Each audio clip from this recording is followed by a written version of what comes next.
everyone. Today I took a trip into the past and went on a business trip to the Cornerstone Users Conference and the Guild Users Conference. So what I'm going to talk about is what's going on in these two companies and then a few other things to just think about as we come into the fall.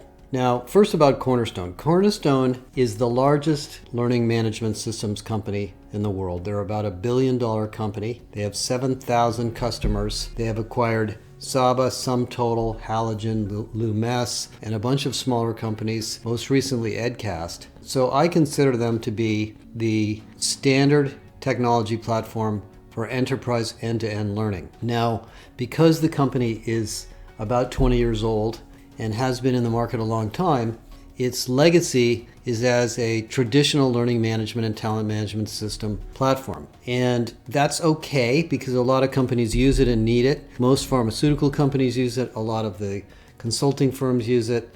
And if you add the Saba and Cornerstone and SumTotal products together, most of the airlines, most regulatory industries all need the Cornerstone platform to operationalize and manage their training, their customer education, their leadership development, and then many of their talent practices, whether it be performance management, succession management, and to some degree career development. But the company fell on semi-hard times, and until it went private 2 years ago, it was a relatively lackluster stock. It was trading at about $2 billion, $2.5 billion, I think at the time, market cap. It was growing in the low teens. It was marginally profitable, and the company was having a hard time getting into the new spaces. The big new spaces in learning, of course, being learning experience platforms, capability academies, SkillsTech, and just more dynamic learning delivery systems and content.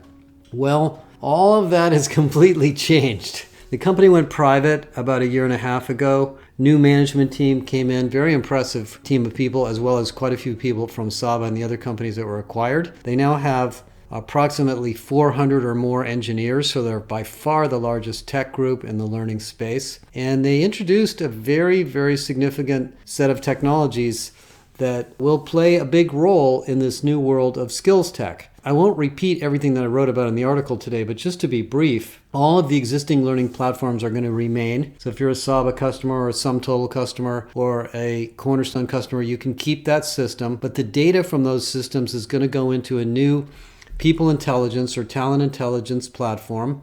That platform is built around Clustery and some technology from Edcast and others, and it will store data about the employees in all of these systems, including their job histories and inferred skills, but also the content.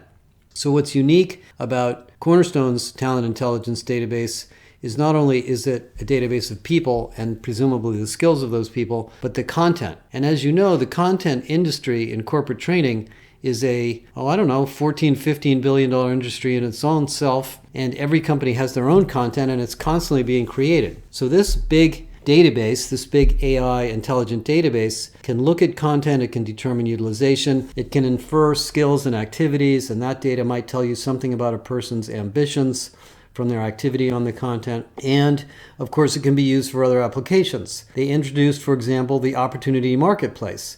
The Opportunity Marketplace from Cornerstone, while it's new, is probably going to compete pretty well because not only does it have information about the jobs and opportunities and projects inside of the company and a lot of information about the employees, but has information about the content and the training. So if I go into the Opportunity Marketplace at Cornerstone and I want a project or a developmental assignment or a new job and I'm not prepared, there could easily be a compliance program or mandated training and certification that you need to go through in order to get that new opportunity. The other talent marketplaces have not solved that problem yet. They will.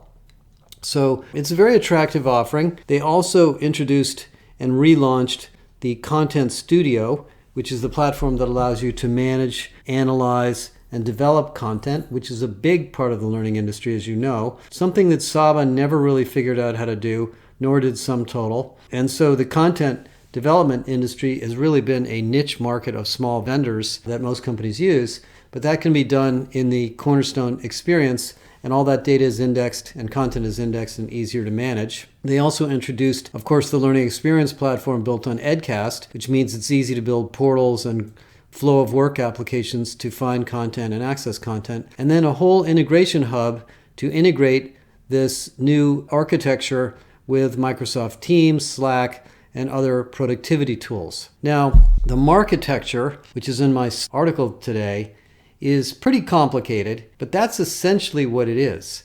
And so all of the folks out there that are looking for skills technology, playing around with Degreed, or maybe looking at Eightfold, maybe looking at iSIMS or Beamery, is probably going to take a look at this. Let me give you my thoughts. If you're looking at skills technology for recruiting, Cornerstone is not going to be the right answer. It's not optimized for recruiting. It's not going to compete with Eightfold or Beamery or one of those kinds of tools, or this new company Seekout that's really good at matching candidates to jobs inside your company and across your company. It's not going to directly compete with Gloat, at least not for now. But if you're a big Cornerstone, Saba, or SumTotal customer, and you've been using those platforms for content development, skills, curriculum, compliance for many years, this is a big value add.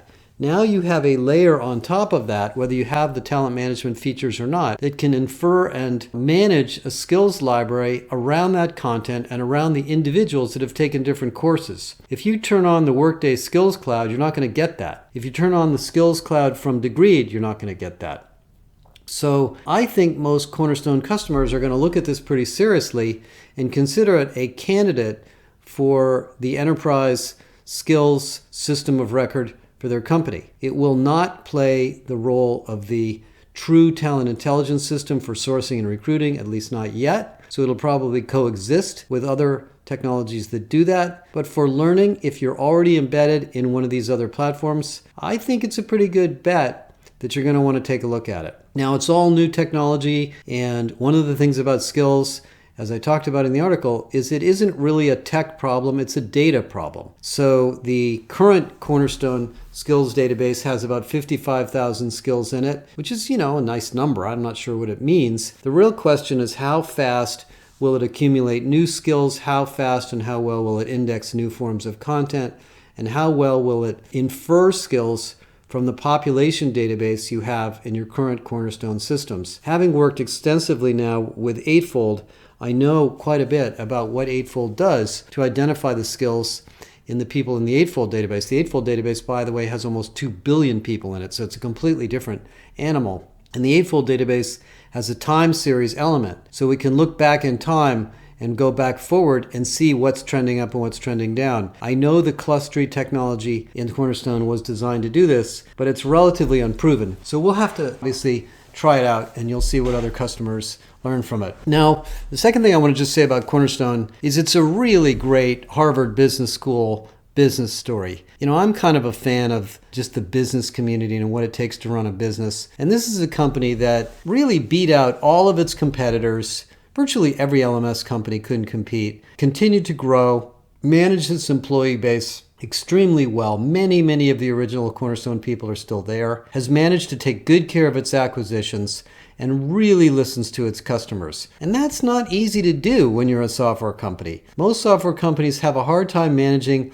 technology, innovation, customer support, sales, marketing, and professional services all at once. But Cornerstone has done that really well. So it's a solid, well-executing company. The new management team has really gotten their feet wet very fast. They know what they're getting into. They spend a lot of time out there talking to large clients. And I think they're going to be a major player in this new world of SkillsTech. Now, the second company I spent a couple days with is a fascinating company called Guild Education, or Guild. Guild is a company that I first met Rachel Carlson, the CEO, a long time ago when they were founding it. And as she and I joked about, I was pretty skeptical about it, but things have changed. The idea behind Guild was to match jobs to individuals primarily at the frontline level, where a lot of employees and a lot of workers don't have college degrees, they're stuck in some sort of an hourly job and they can't get out. In the United States, as I wrote about a couple of weeks ago, only 23% of Americans have a bachelor's degree, 14% have an advanced degree, about 11% have an associate's degree,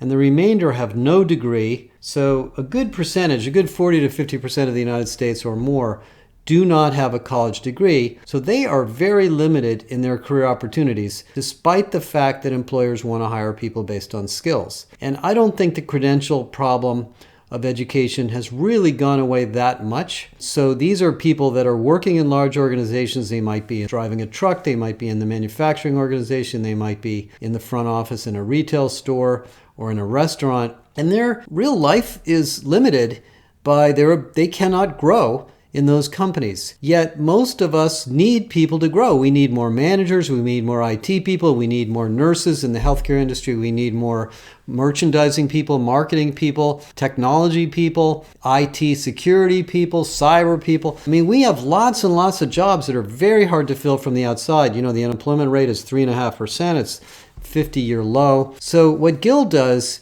is works with companies to develop using tuition reimbursement dollars, which are tax-free to the employee, by the way, up to $5,250 or so. And they take that money and they build custom programs using university credentials and education to move people through that pipeline into better jobs. And we just did a big project with them and also with one of their competitors, Bright Horizons EdAssist, who I'll talk about in a minute, and showed that these career pathways, and we call them pathways because these are job transitions from career A to career B or career C, really do work. And what Guild does is not only take advantage of the tuition reimbursement to pay educators and develop credentials, but they have deep relationship with the education providers, and they put these together into these custom pathways. So you can go from being a maybe cleaning person in a hospital to becoming a nurse. You can go from a retail store worker to becoming an IT person, to becoming a manager, to working in sales.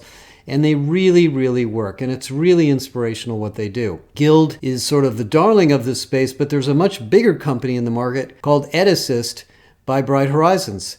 And EdAssist, which doesn't quite market itself as aggressively as Guild, is also extremely good at this and has done this with a much larger customer base than Guild. Now, the reason the Guild conference was so interesting to me is not only did I meet a lot of people and get my head wrapped around the space, but I really was inspired by the level of investment by large corporations in this market. I met the CHRO of some very large companies. Walmart's a big customer of theirs, AT&T, many other large corporations that have really relied on Guild and to some degree EdAssist as well to re-energize and reinvigorate their frontline workers with inspiration, growth, and career opportunities that fill critical jobs inside of their companies. Now, the reason they are such important players is the typical learning department, chief learning officer, head of training, doesn't have time to do this, with the exception of the healthcare industry, which I'll talk about in a minute.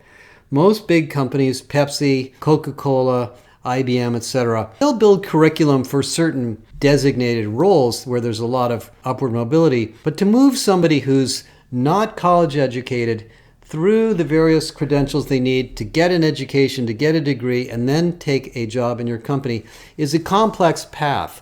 And so Guild and EdAssist together each put together the curriculum, they give people mentoring and coaching, they give them testing and assessment, and they validate the educational providers to make sure that they really deliver and we don't get people stuck spending tuition reimbursement on these degree mills that don't result in any benefit at all. So these are really, really valuable companies that corporations believe in, and companies are spending tens of millions of dollars on this and seeing very, very high ROI. So this whole research that we've done on this area of career pathways is a significant change in the market, and it will help to address the labor shortages that we have. The third thing I want to talk briefly about is my book. This coming week, the last week of October, we are going to be launching the print copy of the book. We have had almost 6,000 orders queued up, so it's a really exciting time for me, and I want to really encourage you to get your hands on it. While it has taken me more than 7 years to write it, and it's been edited and updated very recently to deal with all the issues we face today, it is really, I believe, an exceptional look at the management practices, the HR strategies, and hundreds of stories on building what we call an irresistible organization. And the reason that I think it's an important book for those of you listening to the podcast is not only does it tell a lot of the stories that I've had a chance to learn through many, many of my experiences as an analyst, but it is really relevant to what's going on right this minute. shortage of workers, people being burned out, the need to move our organizations more quickly, the need to build more skills, the need to focus on culture and mission and purpose. It's all in there with stories and examples, and it is written in a sense like a handbook. Not only is it an interesting book to read, but at the end of each chapter, there are a set of questions, a set of best practices that you can discuss with your team. So it is really designed to be used as a team strategy guide, as well as just an interesting read to learn how to be a better manager, better HR person, and how to better run your company. So stay tuned for more on that.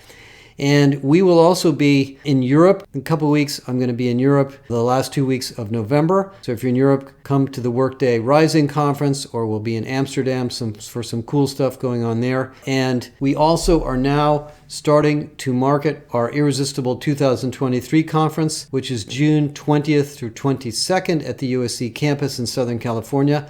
Last year, it sold out within about 90 days. So stay tuned and look at our website if you're interested in that.